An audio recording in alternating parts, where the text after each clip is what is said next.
Hey folks, Doug Blake with Body Design University. In this video, I want to talk to you about one part of the repetition. Now, this comes because I've been asked so many times, is it really important to squeeze a muscle, right? At like the top of the movement, or, when you're doing a bench press at the very top, or dumbbell presses, or squeezing at the top of dumbbell curl, whatever the particular exercise is. So it is a video on the parts, different parts of the repetition, but here I'm just focusing on the one of those parts of the repetition.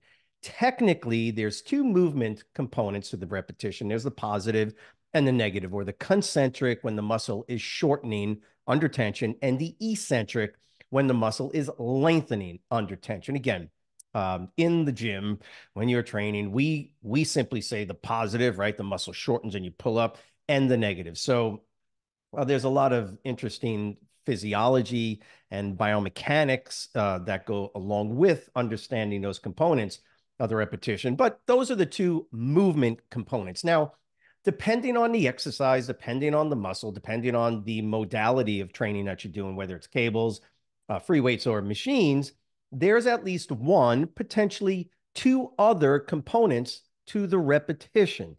These are generally going to be where the positive transitions back into the negative, and where the negative transitions back into the positive. So technically, they are two, you could say, isometric contractions. That's normally the way I would explain it to like a client, to help them understand what they're doing when they're training.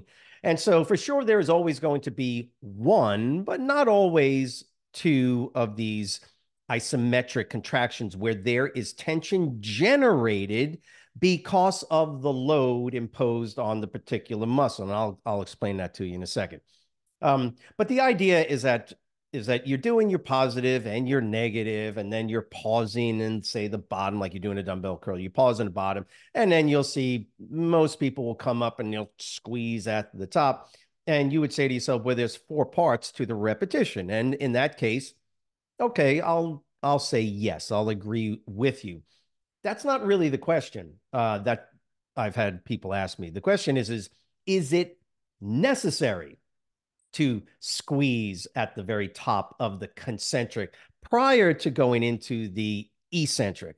And the answer to that is, well, it depends on what you're trying to accomplish with your repetition from a strength perspective, from a power perspective, from an explosive power perspective. The answer to that is no. In fact, we don't do anything in that top position where you have shortened the muscle and now you're in a potential isometric contraction. In fact, it is the part of the contraction, or the part of the repetition, where you have the least amount of tension generated. And there's, obvious reasons for that. So the answer to the question is it necessary to squeeze at the top? The answer is no. Now, before I get a little bit more technical with you on this, please understand, I know why people do it. I know why you squeeze at the top of a dumbbell press. I know why you squeeze when you're doing cable crossovers, and you squeeze and you're trying to build your inner pec. Or I know why you try to squeeze at the top of a dumbbell curl. I know why you do that, and I know why you think it's important to do that. And the reality is no, you're wrong, because it isn't doing what you think it's doing. Unfortunately, there's this thing called science and biomechanics and kinesiology. I hate to break the bad news to folks every time I see somebody trying to build their inner pec by squeezing on a pec exercise. Um, there is no inner pec. There is no outer pec. There is a pec, right? The pectoralis major. There is no way can you put a little additional bit, a tiny little bit of stress on the muscle in that one area? Yeah, sure you can. Is it going to have any effect? Any effect on significant hypertrophic components? No, of course not. Otherwise, everybody that does cable crossovers and squeezes, everybody would have these massive hypertrophic areas of their pecs, and that is simply not the case. Folks, that's genetics. That is genetics. The length of your tendons from your insertion, from your origin to the insertion is genetically predetermined. You don't control that by the way you train. By stretching more, you're not going to change the shape of your pectoralis major. That's just physiologically impossible. Can you put more tension and stress in at certain points of the exercise? Absolutely. That's why we do the negative. Let's say we're doing a chest exercise. That's why we want to stretch the pecs way out. We want to lengthen those sarcomeres and increase the potential cross bridging that we understand and know generates the requisite tension in a muscle cell. So please get that out of your head. This idea that the guy over there with the massive peak on his bicep is getting that because he's squeezing at the top, that's ridiculous. And it's not scientifically sound. In fact, there's no evidence for that. But Doug, I've seen bodybuilders who over the folks, that's not how it works. Okay. The muscle shape is predetermined. If you hypertrophy the bicep, it's going to get bigger and it will increase the peak. And yes, but that's hypertrophy across the entire length of the muscle cells and the fascicles that muscle cells are grouped into. So muscle shape is not determined by how hard you squeeze at the top and right and supinate your wrist. I'm not saying don't do it. See, here's the distinction. And so when I'm asked the question, is it necessary? My question to the question is well, what are you trying to accomplish?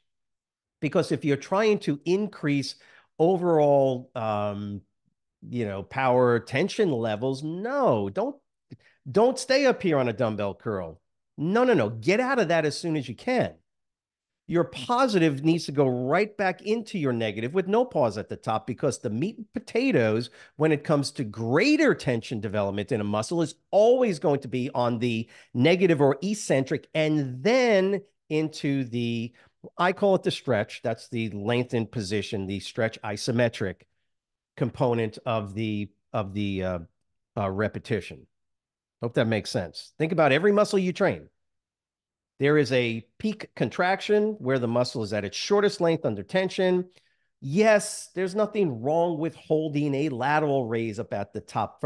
If you're trying to develop power, explosive power, then you don't hold at the top because there's the tension generated up here is going to be offset by the increased level of fatigue that you're going to develop, which leads to another answer to the question. Is it necessary? And the answer is if you're trying to build up fatigue and increase, metabolic activity within the muscle, sort of sacrificing overall tension development, sure, absolutely squeeze that son of a gun. Absolutely squeeze it at the top. But remember something, that's not necessarily ideal for hypertrophy or strength or power. There is some element to it that, yes, can enhance somewhat the hypertrophic effect. But you understand that's not causing it. Hope that makes sense, right? Like I say, the meat and potatoes of strength and hypertrophy is on the negative and the stretch isometric contraction, which is one of the reasons why we always recommend, depending on what phase you're in your training throughout the year, is to always on the negative before you do the positive component or the concentric component of an exercise, go through your negative, and when the muscle is lengthened and stretched, you pause, maybe for a second. In some cases, if you want to beat your client up good, pause for 3 seconds. I don't know. But that will generate a tremendous amount of tension. There's a greater tension development capability on the eccentric into that stretch component than on the concentric into the peak contraction. And we are looking for tension development. We are trying to increase overall tension. And if we can mitigate or reduce sort of the neuromuscular fatigue associated with that, that's what we're looking for. And so the total amount of neurological stimulus needed to produce high levels of tension on the negative is significantly lower. Well, I shouldn't say significantly, but it is lower than when you're doing the concentric.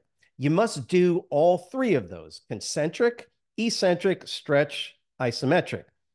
It's only when you have an exercise, for instance, like the lateral raise, for instance, where if you come up to that point, there's a lot of tension developed in that concentric and peak contraction. Absolutely go ahead and take a second or two up there. And then, of course, you would let it down slowly because the negative is a critical component on any of these exercises. So answering the question of, is it necessary? It's not necessary if you're trying to build, right, or create hypertrophy or power, right? Explosive power, for instance, and strength. Okay, so in those cases, I don't recommend that you stay anytime in the peak contraction, right? Or maybe just pause long enough so that you're not throwing the weight around. But the peak contraction is not necessary for those components. I do say, yes, sure, it's a great idea to squeeze the muscle at that top position. Sure, it is. But that's going to be more for metabolic fatigue, more so than overall strength development because of the decrease in tension. And remember, as a muscle shortens, its ability to generate tension goes down because, right, if you look in the sarcomere with those actin and myosin filaments, right, those guys are starting to, the actin filaments that are on either side of the myosin filaments, those guys are starting to bump up against each other, actually reduces tension capability. However, because you have maximized cross bridging at that, well, maximized it beforehand, and now it's starting to decrease, you are increasing the metabolic fatigue that can occur in the muscle cell. So do it, don't do it, but make sure you understand why you're doing it.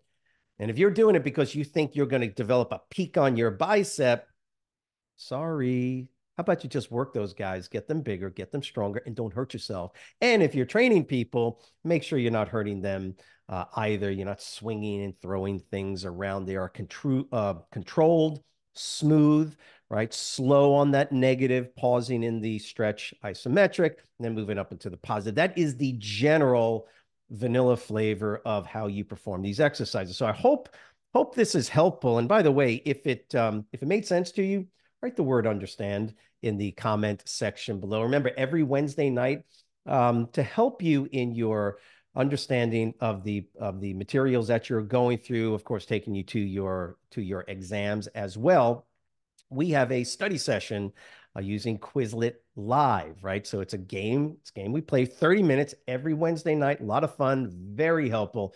If you can make it, we'd love to have you on board. 6 o'clock, 6 p.m., but that's Eastern time. Eastern, 6 o'clock, 5 Central, 4 Mountain, 3 Pacific. Okay, so if you got questions, you can let us know. Remember to subscribe to the channel, share the content as well. If you want, just let us know how we could be of assistance. Take care.